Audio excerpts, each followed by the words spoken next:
Good morning, everybody. It is January 18th, and this is the group coaching call. I hope everybody benefits from looking back at this and is having a great day, no matter what day you end up watching this.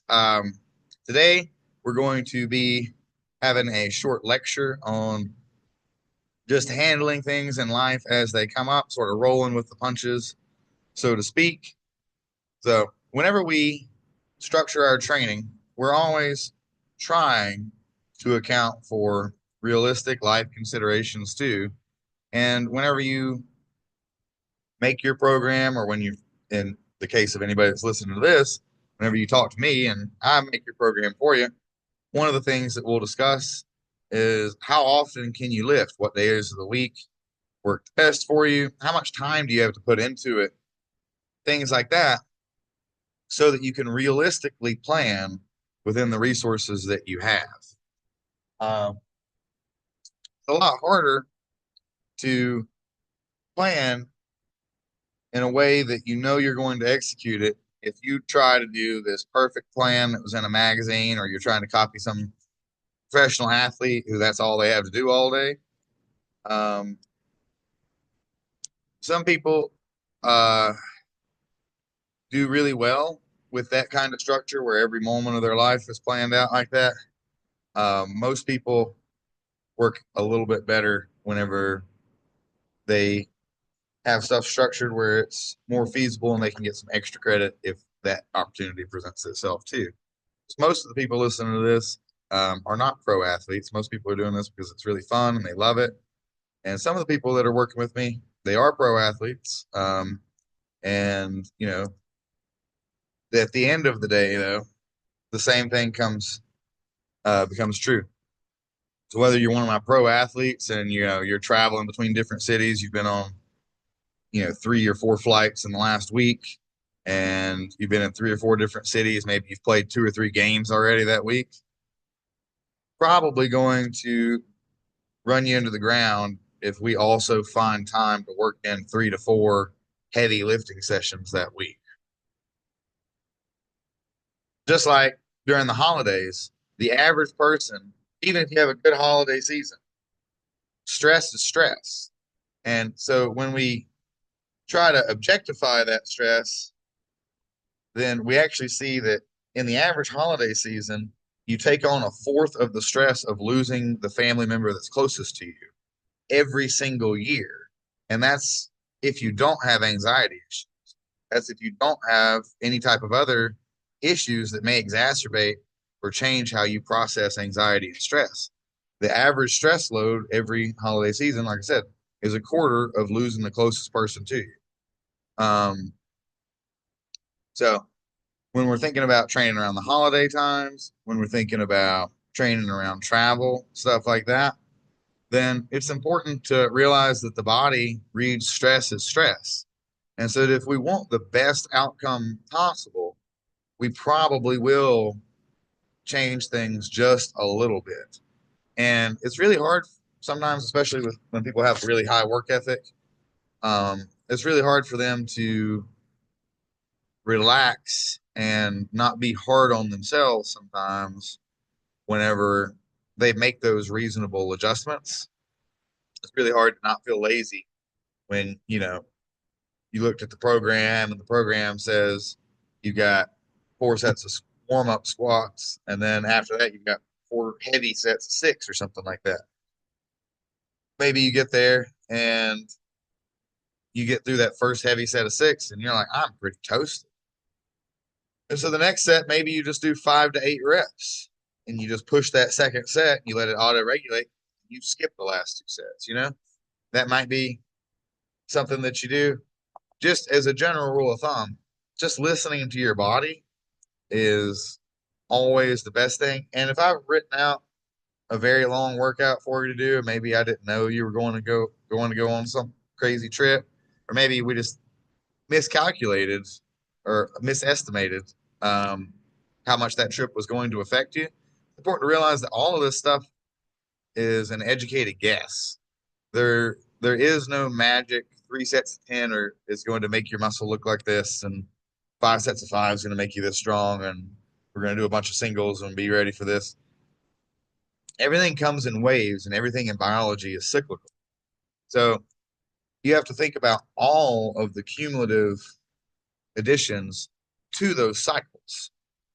And if you plan things right, you can continue making progress even when you have other sources of stress, um, because you'll be able to pull your stress level that's your controlled stressors that you're intentionally adding. You'll be able to pull those down below the threshold. You can still recover and still continue cycling up, right?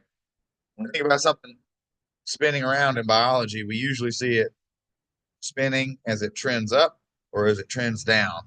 It doesn't usually spin across. If you're doing that, that's just like the person that tries a little bit, sees some progress, quits trying over and over, right? So we're always going to either see our efforts paying off or we need to reevaluate our efforts. Um, so I say all that to say, whether it's holidays or whether it's travel, make sure you're a little bit gracious to yourself. There's a fine line between being a wimp and being a badass. There's a fine line between being stupid and being tough. And there's a fine line between being lazy and being smart. So make sure that you walk those lines as best that you can. And in reality, as long as you're doing so with the best of intention, you're going to walk those lines more often than you step off of those lines most of the time if you're honest with yourself about how your body feels. And when it comes to your programming, let's say you end up in a situation like I described, maybe you drop two of the sets, but you kind of make that last set more of an auto regulating set. Just slap that in the notes column. You have a whole column over there that says client notes. Just let me know what you did instead. Just write it out and explain it. Don't edit all the stuff all the way across that I did, because then as I'm going through it, it'll make it a lot harder to read, and know which parts you put in, which parts I put in. Just put it in the client's note. Describe what you did. If you were supposed to do 3 sets of 10 on pull-ups that day and you were gassed, you could only do fives, write it. If you change up and skip some sets, write it. And that gives me an indicator too of how to keep these waves going week to week. And let me know what's going on in your life too. Um, for example, today's rant was inspired by my recent trip home. And during that, I had a really smooth couple plane rides there. Everything seemed to be going pretty smooth. Um, upon getting there, it was just every house project I could imagine handling popped up, one right after the other. Uh, so it was stuff that I had to get done. So I didn't get a lot of sleep. You know, 10 years ago, I would have taken a lot of pre workouts and um, God knows what else and went into the gym as a crazy 23-year-old and would have probably, be quite honest, I can remember situations like that where I actually thrived off of the almost like psychological high that I got coming over that adversity. And so I can actually remember situations when I was younger where I would come in and I would hit PRs in that situation because it kind of mentally amped me up to just fight against that adversity. Um, Now, why didn't I do that this time? Because historically, I would either get really amped up and hit a PR that I felt extra badass about, even though realistically speaking, if I would have went to that same mindset more prepared, it would have been even better. Or I would get hurt trying to do that. And it turns out that the more often you see stupid shit like that happen as a result of your actions, the more you can avoid it. So I make these mistakes or made these mistakes in the past so that I can have this rant to you now in the present and prevent you from making the same mistakes in the future. So there is a lot to be said for being badass. And there's a lot to be said for if you show up at a meet and you're sleep deprived and you were anxious the last 2 nights or whatever the fuck happened, make it happen. It's meet day. You know, on the other side of that, if you think it's going to ruin the rest of your career, you're going to have a career ending injury, there's a lot more powerlifting meets to be had. So still dip out of that too. You shouldn't. you shouldn't back out of things that you're committed to. You shouldn't get in the habit of that. But it is very important to learn to balance these things. Um, and this is not something that you can do at a high level safely without a certain level of preparation. Um, when it comes to general fitness stuff, too, the same sort of thing holds true. You know, especially if the entire purpose of your training is to make you feel better and more capable of doing the things that you have to do, the activities of daily living for the OTs on this call. Um, if your entire goal of training is to make you more functionally fit for life so that you can do the things you need to do, then it stands to reason that it is pretty counter to that to do anything that's going to run yourself in the ground. Um, when we're training for powerlifting, there's a certain level of risks that we take in the weight room, um, and we take more risks because that's our whole sport. And when we start looking at training for sports performance, we're going to dial those risks back in the weight room a little bit, if for no other reason, because the athlete doesn't have the skill level at that particular thing, because that's not their whole sport, to do that like that. Football player will almost never be as good at squatting as a powerlifter because a powerlifter focuses so much on squatting. Um, Now, a football player may be more of a genetic freak, and that's why they ended up in a sport that pays millions instead of a sport that, um, you know, you've got your friends at in lawn chairs. But, but, and they may, so they may squat more than you, but they're most, sorry, most powerlifters are going to squat better than most football players. That means most powerlifters are going to be able to go to failure on squats and training or push closer to failure in squats on training. It's a more high risk thing. They're going to be able to do that more often than a football player and be safe at that. So when it comes to how you're dialing these things back, it's also important to think in terms of specificity to what you're doing. So if you're training for the DECA races like D&G are, then and say you have a week that's just absolutely nuts and you're probably not going to make it to the weight room all the times that you're going to. How do you prioritize what you get in versus between specific and general? You want to make sure that whatever it is that you suck at, you practice it. That's the number one. Whether it's something lifting related, whether it's something very competition specific related, if there's a movement that you're still trying to master, that should be number one. You want to have that practice in there still so that you don't lose those neurological gains that you've had as you've been trying to improve this move. Number two is going to be what is competition specific for you?